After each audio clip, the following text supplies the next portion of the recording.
Sa panahon ng mabilis na impormasyon at kaliwat kanang balita, kailangan mo ng isang channel na mapagkakatiwalaan, diretsyo at para sa bayan. Ito ang Balitang Pambansa, ang iyong bagong tahanan ng mainit na issue, tunay na impormasyon at mga balitang hindi mo dapat palampasin. Mula sa mga trending na kaganapan sa social media hanggang sa mga seryosong isyong pambansa. Bantay kami sa bawat sulok ng bansa para sa iyo. Hindi lang basta chismis, kundi validated news, mga impormasyon na may batayan at mga kwento ng tunay na buhay Pilipino. At kung gusto mong laging nauuna sa kaalaman, huwag kalimutang mag-like, mag-share at higit sa lahat, mag-subscribe.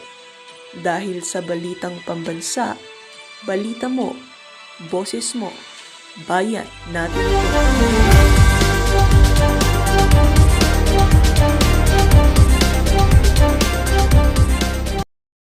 O sa mga diskaya na hindi ka nakakasigurado. Okay, gusto ko lang balikan ang isyong ito.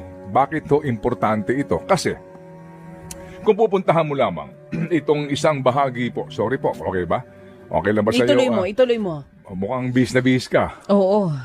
Kasi tayo nautusan dahil 50th birthday ni Ruth Cabal. Okay. Oo, sige, ituloy mo muna. Birahin mo muna yan. Sandali muna, bis na bis ka. Parang, ano yung dulo ng manggas mo? Hoy! Eto? Hindi, oo. Alin ba? Oo. Ito yung kinuha ko muna sa table natin. Oo. At ginawa kong manggas ng damit. Oo nga Parang yun yung inaano ng lola ko dati Ano yung ginaganchilyo? Ginaganchilyo. Ikaw talaga. Parang yung dulo Alam mo, niyan. eto nga. Oo. Yan nga yun. wow. Uso na yan ulit ngayon. Okay. Naitabi mo pa ba yung mga ginanchilyo ng lola mo? Oo. Oh. Kaya pala kanina nangangamoy Alin? Ha? Formalin. Ikaw talaga. Oo. Sabi ko nangangamoy pabango. Ayan, naayusin mo. Akala ko kung ano Kasi sinabi mo, lola mo. Oo. Kaya pala, hindi ko lang kung si Direk Grace ba dito o si Ma'am Jen Ributa o si Mitch Alin? nakaamoy na ng naptalina. Oh. Nakaamoy ka na nun, Ma'am Grace, naptalina. Di ba yung bilog-bilog? Hindi mo naabutan, naptalina. What's that? Naptalina yung bilog-bilog? The I-google mo. mothballs? Naptalina yung, Mothballs, right? yung mga bilog-bilog na Na kulay nilalagay puti. sa damit. Para paiwas sa ipis. Sa ipis. Ayan. Maipis kasi dati. Ngayon mabuwaya. Di ba? Usong-uso yan dati. Okay. Oo. Asa na ba ako? Ay, nandito ka na. Nandito ka Hindi na sa... kasi, na ako yung Ituloy mo. nadidistract ako sa beauty mo, baby Ay, girl. thank you naman. Yan talaga ang Tuloy na natin. Nagbulan pa di ba, Bobo Marcos? Ready ka na? Okay, November 16, 17, 18, Bobo Marcos. Kung ako sa'yo, mag-resign na. Kung ako sa'yo, mag-resign ka na. Hindi, kasi pagod ka na po si Bobo Marcos, pagod na mga karyason. Pagpahingayin na natin doon sa dahig. Bigyan natin ng vacation doon sa dahig. ko ang i-distract ka. Ganda ng suot mo, girl. Thank you. Oo. Napagkakamalan na naman tayong Nepo wife niyan. Nepo baby girl. Oo nga. Ang ganda sa television, Oo. Sige na, ituloy mo na. Inaabangan namin yan Ikaw talaga binibiti mo kami. Opo. Nandun ka sa... Ito po, okay. Ito po sinasabi, part ito ng ICI report. Ito yung kanilang first interim report. Oo. At kung babalikan natin yung bahagi po ng affidavit, nitong sila Hernandez, Alcantara, and Bernardo. Okay? Doon po nila ikinaklaro din kung paano ang hatian. Sabi po dito, once the projects were reflected in the NEP, National Expenditure Program, or GAA, ito ho yung taga-DPWH, yung Rivera na sinasabi. Rivera would make a summary of the projects while Engineer Alcantara would then choose the contractors who would implement the project. This would then trigger the payment of obligations or SOP to the proponent. An advance payment of 10% of the budget allocation when the NEP is released. while the remaining 15% would be paid off to the proponent when the GAA is passed. If the insertions were included in the GAA, the whole 25% SOP is given to the proponent. This 25% payoff is advanced by the contractors to ensure that the project will be awarded to them. In particular, sabi niya rito their testimonies named the following and detailed their participation. Okay.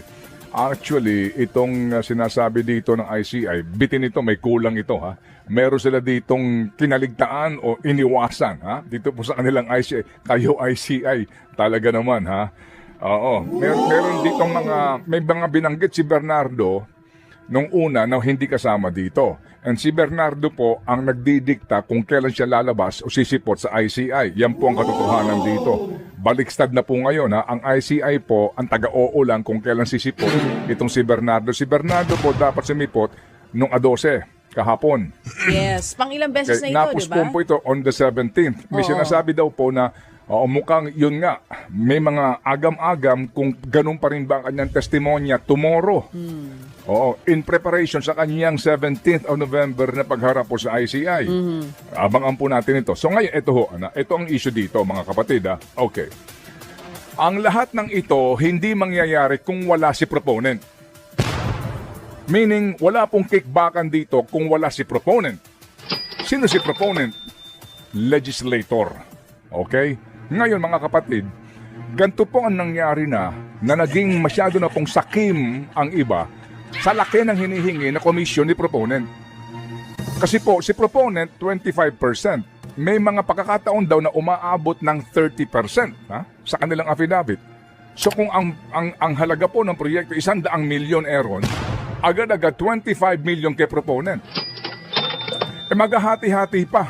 Bernardo, 2%, etc. Kaya umaabot halos mga kapatid ng 40% ang ninanakaw doon sa mga proyekto kaya substandard. Kaya sila nag-ghost na para ma-deliver ng buo-buo yung hinihingi ng proponent. So meaning, dito hindi mangyayari ito kung wala si proponent. Yung sinasabi ni Vince Dizon na may mga makukulong, magpapasko sa kulungan, si Zaldico ang unang ididemanda nila. Hindi makukulong yun, hindi uuwi yun. Di po ba? Hindi uuwi yun. Hindi makukulong yun. So ang makukulong po dito, ito pong mga dilis. Yung pong ilang siguro itong mga contractor din na umamin, na baka maging state witness din.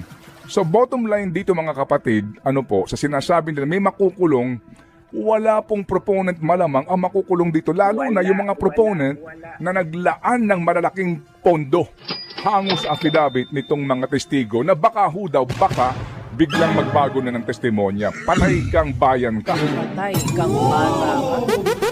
Papayag ba tayo?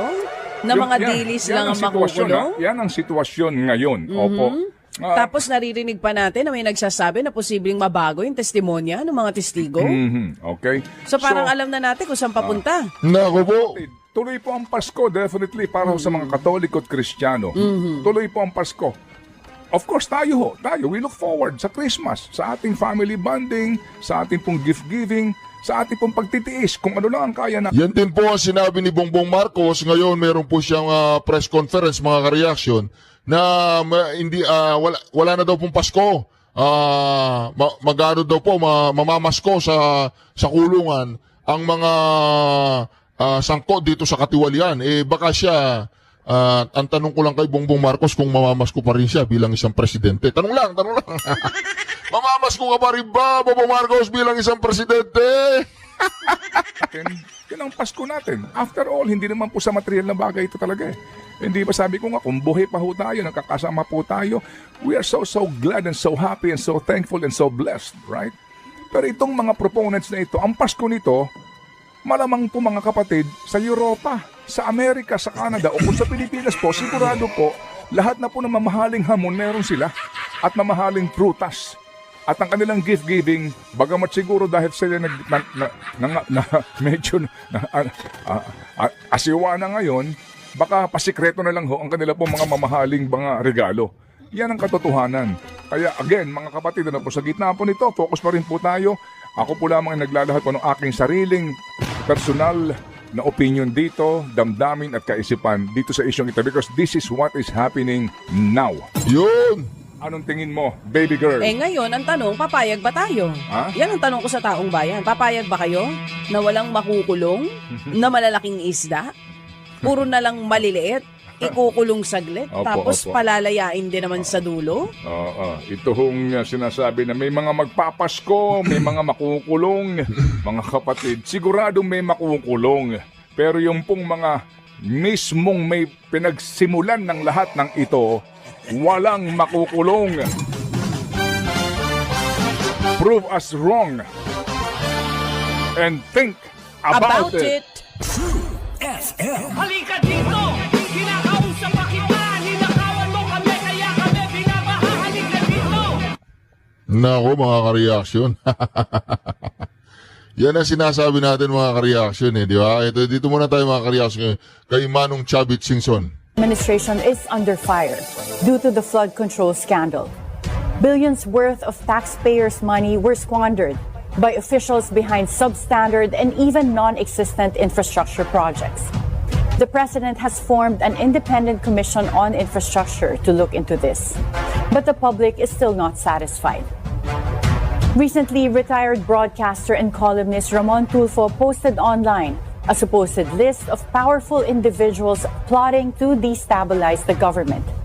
In a Facebook post, Tulfo tagged Vice President Sara Duterte, her brother, Davao City 1st District Representative Paulo Duterte, and former Ilocos Sur Governor Luis Chavit Singson as among the financiers of the alleged destabilization campaign. But Tulfo did not provide evidence to support his allegations. Today, we are joined by one of those implicated in the supposed destabilization plot, Governor Chavit Singson. Good morning, Manong Chavit. Good morning.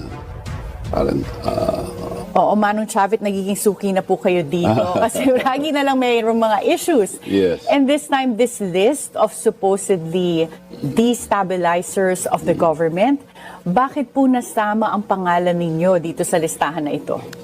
well, etong lumabas na ito, may naglabas na noon na attack dog, yung bayaran.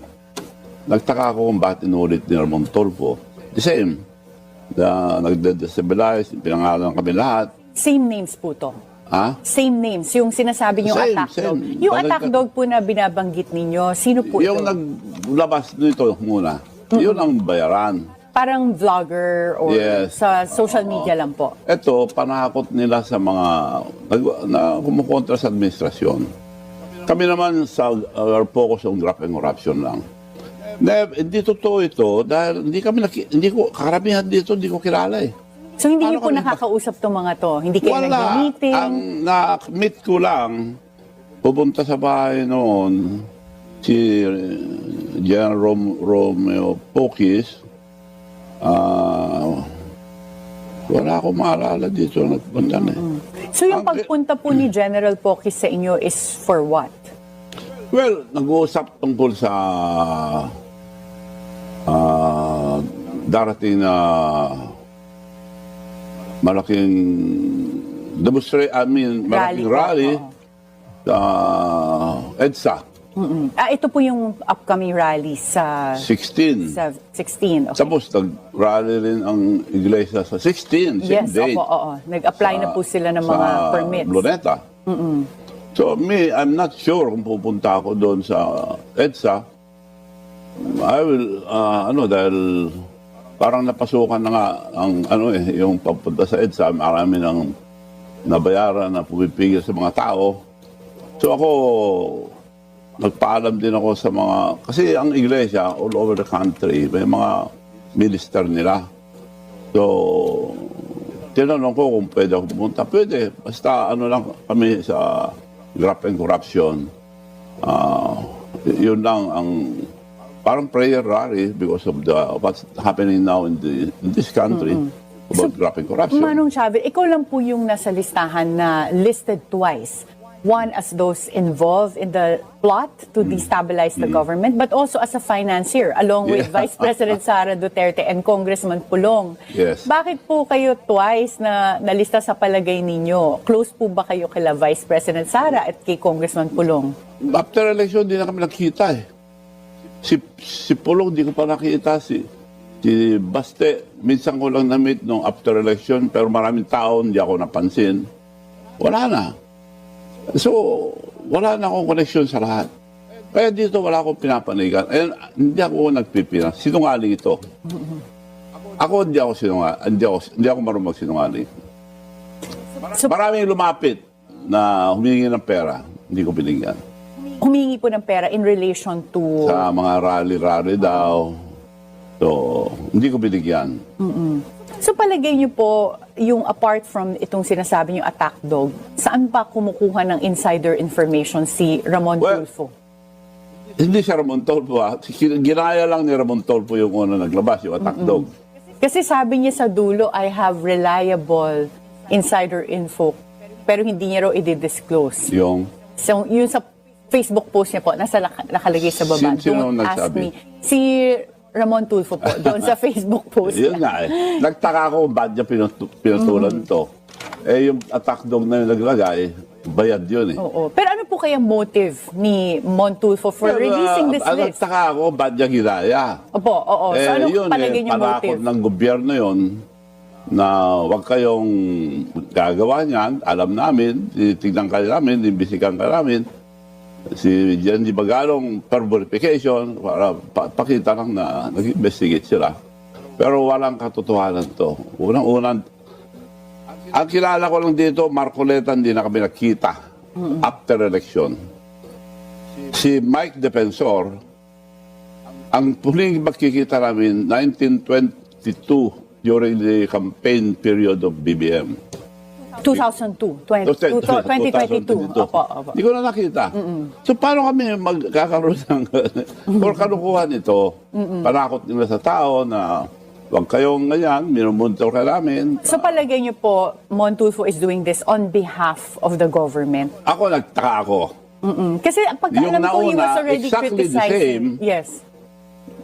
Bayad yon. Hindi ko sinasabi si Ramon Tulfo ang bayad, pero Opo. the same ang ginawa niya. Ang palagay niyo pong nagbabayad doon sa attack dog, yung unang naglabas sa social media ay sino?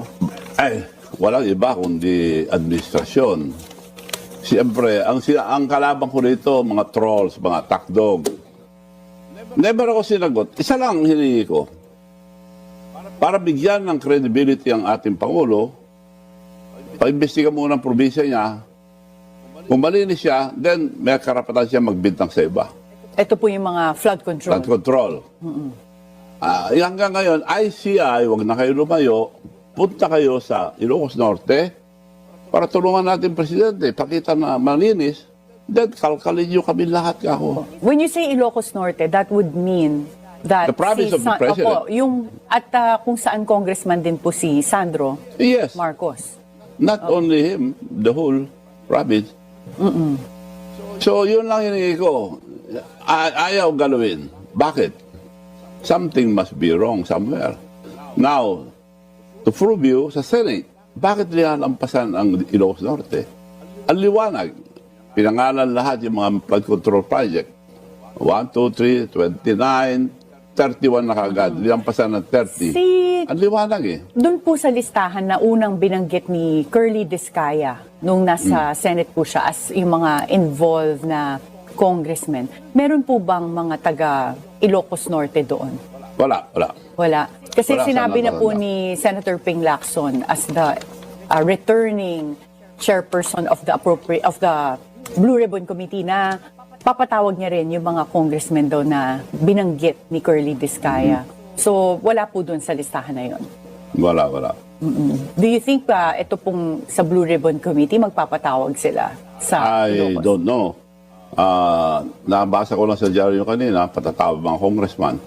Walang mangyayari yan, magde-deny lang lahat. So, going back, dun sa listahan po, sinabi sa post ni Ramon Tulfo na yung listahan na yun are people that are, the government is watching. Natakot. So, do you Yeah, believe na ano minomonitor kayo ng tao? kayo ng Parang gobyerno? winawarningan kami. Winawarning. Oh, so Yun parang ang palagay nyo ba exactly totoong sinabi yung minomonitor attack kayo? dog. And inulit niya. Nagtataka lang ako. Ba't niya inulit? Okay, so, pero hindi nyo po napapansin or nararamdaman na minomonitor kayo? Oh, they can jail me if they want to. They can kill me. But okay lang, patayin nila ako. Hahabulin sila ng mga taong bayan. And ang Diyos, ang huling hahabol sa kanila, kung patayin nila ako. Ang ating Panginoon. You have been vocal in the past po about pushing for a revolutionary government. No, I'm not. I'm Hindi not. ko ba sinabi I'm not niyo- pushing. No. Oo. Sinabi niyo po dati yun. Kung bababa si BBM, gusto ko, Supreme Court will be the caretaker. Mag-uusap sila ng mga military. And the religious Kung mag-resign organization. po ng kusa. Kung Kasi mag-resign. na-mention niyo po dati yun dito. Dito rin sa at the Yeah, forefront, yes, yung kung mag-resign. revolutionary government. So hindi naman pala sa pilitang papaalisin si No. PBBM. Kung wala na nga ang presidente, wala akong gustong umupo. I only trust now, at this point in time, the Supreme Court. So, Supreme Court ang caretaker, mag-usap ang military, wala religious group, kung anong klaseng gobyerno itatayo natin, then they can do anything they want or stop election or whatever. I only trust the Supreme Court. Wala nang iba. Recently po, meron ding balita na sinabi ni Ombudsman Boying Remulla na meron na ring ICC warrant of arrest against Senator Bato de la Rosa. Palagay niyo po ba kung mag-cooperate na naman yung Pilipinas, assuming this is true, like mangyari ulit yung kay President Duterte na ipadala sa Hague naman, this time si Senator Bato de la Rosa? Ang gobyerno, pabor dyan. Pero hindi dapat dahil meron tayong hostisya rito, wala ba silang tiwala sa mga court natin. We have our own laws. May matitinong tayo sa Supreme Court. Sila ang lilitis kung may kasalanan si Senator Bato, kung may kasalanan si President Duterte, dito linisin. Do you think there's an effort to remove yung opposition or to weaken them in preparation for 2028? Kaya meron din linalabas na ito. But before you answer this question, we'll have to take a short break. At the forefront, we'll be right back. Nako, mga ka-reaction. Yan ang sinasabi po natin, mga ka-reaction, si Bato de la Rosa. Agree po ba kayo kay Senator Bato de la Rosa na susuko o magtatago muna at lalabas sa tamang panahon? Ano po, pabor po ba kayo na may padala sa ibang bansa ang ating senador na si Senator Bato de la Rosa? I-comment po ninyo yan sa comment section, mga ka-reaction. Matapos ang lindol, ang bagyong Tino, Ito po, mga ka-reaction, tuloy natin. Welcome back at the forefront, and we continue our conversation with former Governor Javid Singson. Manong Javid, so itong ICC warrant of arrest supposedly against Senator Bato de la Rosa, kung padala din po siya sa Hague, do you think there's an effort by this administration They can na do it. mabawasan yung mga tao ng opposition before 2028? Yan ang purpose. Pero ako, di ako pabor dyan dahil meron tayong sariling batas. And meron tayong Supreme Court. Kung may kasalanan yung mga taong yan, dito litisin dahil sarili tayong batas. We have good laws. But the implementation ng yun, like now, padadalo mo sa ibang bansa. Other countries like US. Pag nagkasala ang mga Americans dito, are American citizens, tinutulungan na embassy. Tama! Dito, yung nagkasala dito, padadala natin sa ibang country. Nako. Hindi maganda yun. Pangit You're yun. saying dapat we should exercise our sovereignty. Siyempre. Yes. Yeah. Ano, wala tayong tiwala sa ating country and our justice system. Saan tayo pupunta kung walang ganun? And I Nako. think sa Rome Kung may Statute kasalanan naman, man si President Duterte, dito lilitisin. Lilitisin dito. Para mas pupunta lahat ng mga testigo. yeah. And Manong Chavit, yung dito naman sa recent na magkasunod na typhoons, we had Typhoon Tino and then Typhoon Uwan, nagkaroon ng mga kritisismo doon sa mga government officials na nawawala or nasa abroad nung panahon na meron tayong mga bagyo dito, lalo na Naku sa po. mga government officials na sa district nila yung nangyaring typhoon. Ano po ang pananaw ninyo? Ikaw, you were formerly a governor yourself. Pagka ba mga sakuna na ganyan, importante na manatili dito sa Pilipinas? Yes, importante yun dahil may warning na matagal eh. So, kung ako halimbawa, nasa abroad ako, takbo ka agad ako. We have to prepare. Tawag na ako sa opisina ko, prepare, darating ako. Paano po may naka-schedule na kayo na lakad abroad? I have to cancel it because that's the most important. May, disaster na supposed to be the biggest, one of the biggest typhoon na darating. Binarnihan ko na matagal na aking kababayan. Maghanda kayo, may darating daw. So, As a fellow Ilocano, Hindi ako do you agree with Isabela Governor Albano's view that he cannot do anything anymore? Siguro ang punto niya is kahit nandyan pa ako, wala na akong magagawang iba pa. Pagka may typhoon, ito pong Typhoon Uwan kasi nasa abroad po siya during that